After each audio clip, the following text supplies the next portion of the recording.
Turnout. What are we talking about? Are you talking about like the free speech turnout? No, Women's march or anything like that?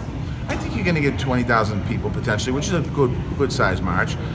If you want to look at comparison, it's probably compared to when the president came down with his immigration ban, that march that we had at Copley Place.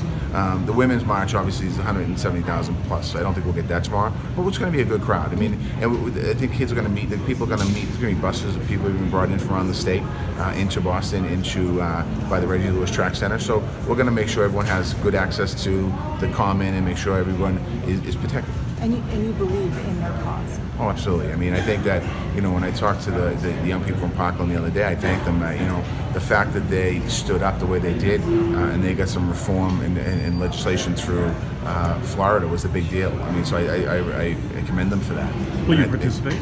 Yeah, I'm going to be there tomorrow. Yeah, I'm not speaking. I think I love it. They don't want any elected officials speaking, which is great. I don't think we should.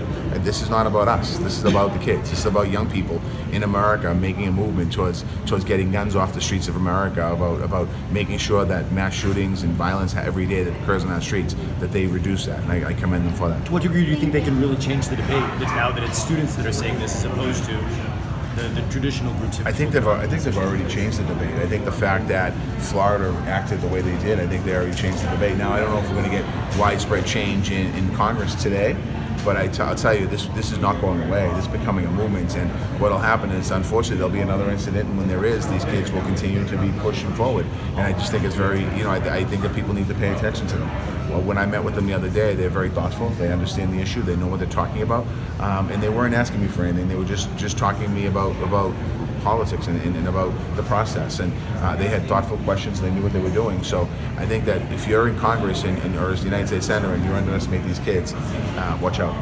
Are you in support of our own red flag bill here that we're trying to get to the floor right now? Yeah, I mean, certainly. I mean, when I was a legislator, I had a chance to vote on, I think, 2 or 3 different assault weapon ban bills.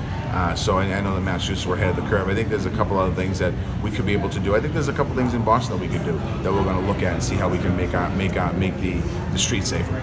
Thank you. Thanks, Thanks, everyone.